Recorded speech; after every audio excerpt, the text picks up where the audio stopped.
Por boa parte da história, as pessoas acreditaram em algum mundo espiritual que existe em paralelo ao mundo que conhecemos. E os autores bíblicos não são uma exceção. Para eles, o mundo espiritual é uma dimensão diferente da nossa.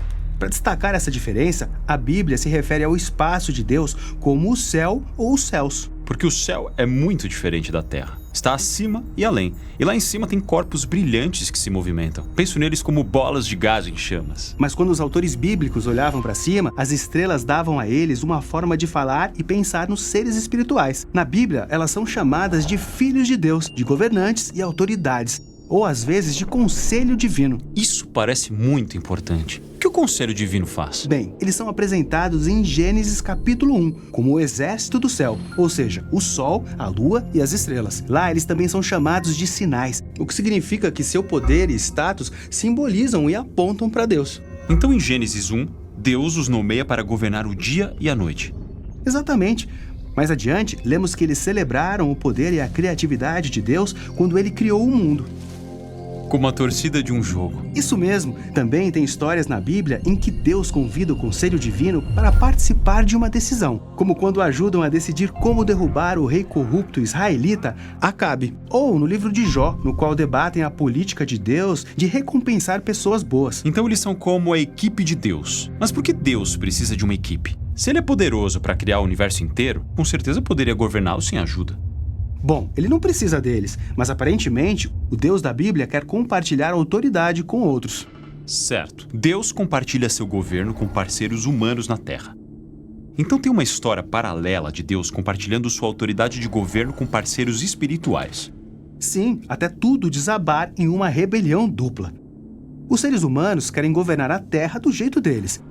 Então começam a construir uma nação usando sua definição de bem e mal. É a famosa história da construção da Babilônia. Mas veja isso, quando os autores bíblicos, como Moisés ou Isaías, olhavam para as origens da Babilônia, viam mais do que uma rebelião humana, mas também uma espiritual. O que foi essa rebelião espiritual? Havia membros do Conselho Divino que, assim como os seres humanos, não queriam mais representar a autoridade de Deus. Eles queriam ser Deus e se rebelaram. Então, as criaturas enganaram os seres humanos que passaram a adorá-los em vez do Criador.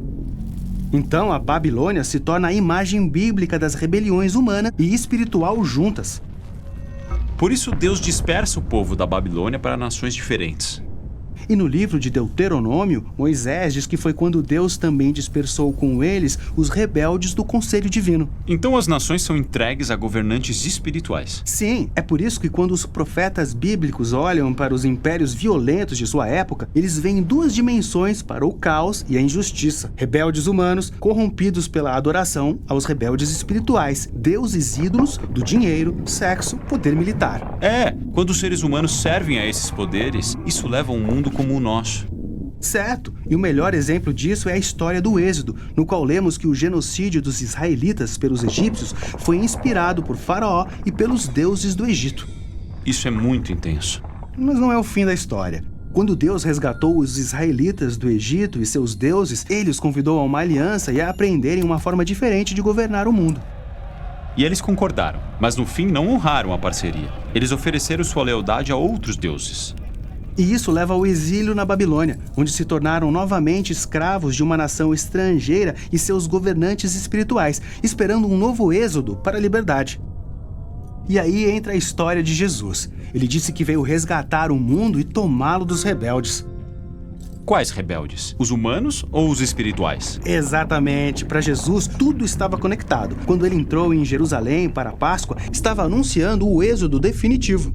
Ele estava lá para confrontar e vencer todos os poderes e autoridades rebeldes, e fez isso entregando a própria vida. Então foi isso que o apóstolo Paulo quis dizer ao afirmar que Jesus desarmou os poderes e as autoridades, triunfando sobre eles pela cruz. Sim, Jesus condenou o nosso mal ao permitir que os rebeldes lançassem seu ódio nele. Mas ele venceu com o poder do seu amor e vida ressurreta. E Jesus disse que toda a autoridade no céu e na terra agora pertencia a ele. Ele é o parceiro humano e divino definitivo. Essa é uma notícia muito boa. Sim, por isso os apóstolos convidaram a todos a oferecer lealdade ao Jesus ressurreto, para encontrar a liberdade de uma nova forma de ser humano. Agora Jesus teve uma vitória decisiva sobre os poderes rebeldes, mas não os destruiu. Eles ainda estão por aí causando problemas. Sim, na verdade, eles são o problema. Os apóstolos disseram que o verdadeiro inimigo nunca é outro ser humano.